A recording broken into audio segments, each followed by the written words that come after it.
Selamat datang di channel PNS Indonesia, channel berita yang akan memberikan informasi seputar PNS, tenaga kontrak dan honorer di Indonesia.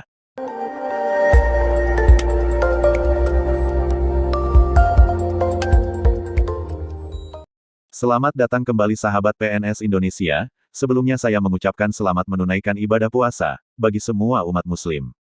Semoga puasa kalian lancar dan penuh berkah. Sebelum kita mulai sahabat bisa mendukung channel ini dengan menekan tombol subscribe pada pojok kanan bawah video.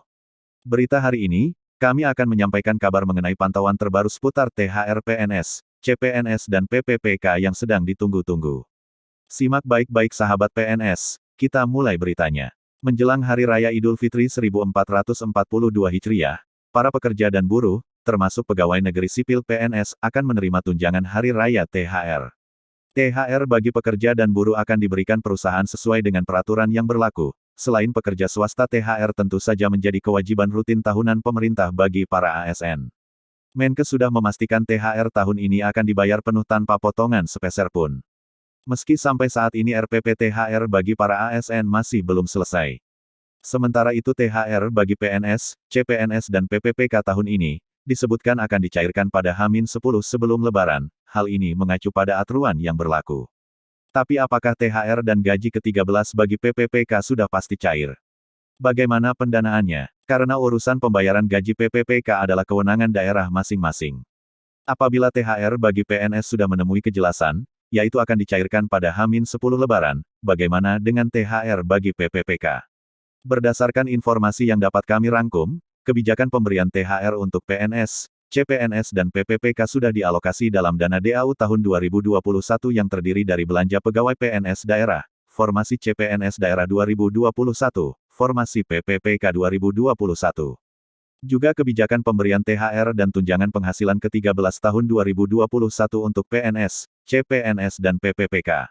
Jika berbicara tentang gaji ke-13, bukan hanya PNS yang berhak menerima gaji ke-13 dan THR. CPNS dan PPPK juga dapat. Hanya perhitungan gaji ke-13 dan THR untuk CPNS tidak penuh seperti PNS. Sedangkan PPPK sudah full seperti PNS untuk kelas jabatan sama. Berdasarkan ketentuan Undang-Undang Nomor 5 Tahun 2014, disebutkan bahwa PNS dan PPPK termasuk dalam kategori ASN. PNS merupakan pegawai ASN yang diangkat sebagai pegawai tetap oleh pejabat pembina kepegawaian PPK, dan mempunyai nomor induk pegawai secara nasional. Sedangkan, PPPK diangkat PPK sesuai kebutuhan instansi pemerintah dan ketentuan undang-undang, yang berarti PPPK tak memiliki nomor induk pegawai secara nasional. Terdapat perbedaan hak dan gaji antara PNS dan PPPK. PNS akan memperoleh sejumlah hak seperti gaji, tunjangan, dan fasilitas, cuti, jaminan pensiun dan jaminan hari tua, perlindungan, serta pengembangan kompetensi. Sementara itu, PPPK tidak mendapatkan hak atas fasilitas, jaminan pensiun, dan jaminan hari tua. Gaji. Aturan mengenai gaji PNS tertuang dalam Peraturan Pemerintah Nomor 15 Tahun 2019 tentang perubahan ke-18 atas Peraturan Pemerintah Nomor 7 Tahun 1977. Sedangkan, gaji PPPK diatur dalam Peraturan Presiden Nomor 98 Tahun 2020.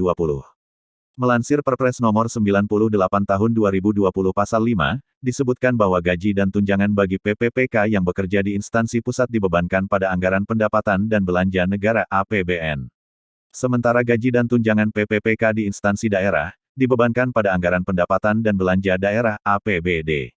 Lebih lanjut, dituliskan bahwa ketentuan lebih lanjut mengenai teknis pemberian gaji dan tunjangan PPPK di instansi pusat diatur dalam Peraturan Menteri yang menyelenggarakan urusan pemerintahan di bidang keuangan.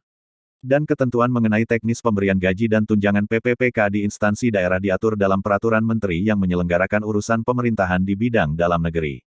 Demikian sahabat PNS Indonesia informasi mengenai besaran gaji dan THR bagi CPNS dan PPPK yang dapat kami sampaikan. Terima kasih telah menonton sahabat PNS, saya doakan semoga bagi yang berpuasa, puasanya lancar. Terima kasih.